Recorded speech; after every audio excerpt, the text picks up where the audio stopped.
اعوذ باللہ من الشیطان الرجیم بسم اللہ الرحمن الرحیم السلام علیکم ورحمۃ اللہ وبرکاتہ۔ عزیز طلباء و طالبات، امید ہے کہ آپ سب اللہ تعالیٰ کے فضل و کرم سے خیر و عافیت سے ہوں گے۔ اللہ تعالیٰ آپ سب کو اپنی حفظ و امان میں رکھے، آمین۔ یہ باب صوم سیرت طیبہ صلی اللہ علیہ وآلہ وسلم کے سبق نمبر 3 ایفائے عہد کا مطالعہ کرتے ہیں۔ عزیز طلباء و طالبات، سوال نمبر 1، 2 کا ہم نے پہلے ہی مطالعہ کر لیا تھا۔ آج ہم سوال نمبر 3 کا کریں گے۔ عزیز طلباء و طالبات، یہاں پہ غلطی سے سوال نمبر 4 لکھا ہے، آپ نے درست کر لینا ہے۔ درج ذیل نامکمل جملے پڑھیے اور درست لفظ لکھ کر خالی جگہیں پر کیجیے۔ میں نے خالی جگہ پہلے ہی پر کر لی ہے۔ جز نمبر 1، عہد اس معاہدے کو بھی کہتے ہیں جو اللہ تعالیٰ کے نام کی قسمیں کھا کر بندے آپس میں کرتے ہیں۔ جز نمبر 2، قرآن مجید میں اللہ تعالیٰ سے کیے گئے وعدوں کو پورا کرنے کا حکم دیا گیا ہے۔ جز نمبر 3، اور اللہ ہرگز وعدے کے خلاف نہیں کرتا۔ جز نمبر 4، اے ایمان والو اپنے عہدوں کو پورا کرو۔ جز نمبر 5، ہم جو وعدہ کرتے ہیں اس کا پورا کرنا ہم پر فرض ہے۔ جز نمبر 6، جس نے وعدے کی پابندی نہیں کی اس کے دین کا کوئی اعتبار نہیں۔ جز نمبر 7، منافق کی 3 نشانیاں ہیں۔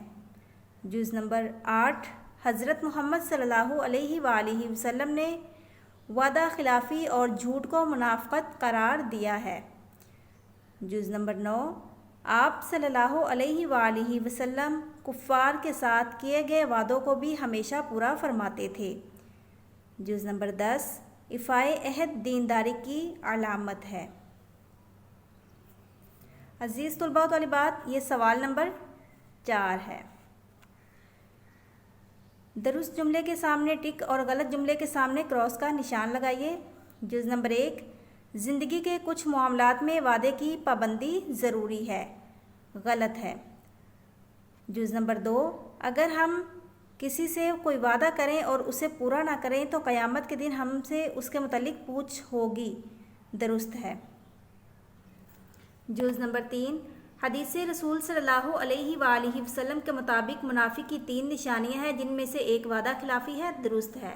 جز نمبر 4، حضرت محمد صلی اللہ علیہ وآلہ وسلم نے وعدہ خلافی اور جھوٹ کو منافقت قرار دیا ہے، درست ہے۔ جز نمبر 5، وعدے کی خلاف ورزی کرنا دین میں مضبوطی کی علامت ہے، غلط ہے۔ عزیز طلباء و طالبات، یہ سوال نمبر 5 ہے۔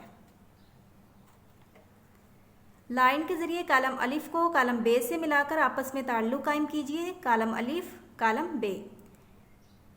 اسلام یہ حکم دیتا ہے کہ جب کسی سے کوئی عہد کیا جائے تو پھر اسے ہر حال میں پورا کیا جائے۔ ہم جو وعدہ کرتے ہیں اس کا پورا کرنا ہم پر فرض ہے۔ حضرت محمد صلی اللہ علیہ وآلہ وسلم نے جن اخلاق حسنہ کی تعلیم دی ہے ان میں وعدے کی پابندی کو خاص اہمیت حاصل ہے۔ آپ صلی اللہ علیہ وآلہ وسلم کفار کے ساتھ کیے گئے وعدوں کو بھی ہمیشہ پورا فرماتے تھے۔ جو اپنے وعدے اور قول قرار کا دھیان نہیں کرتا اس میں دین نہیں۔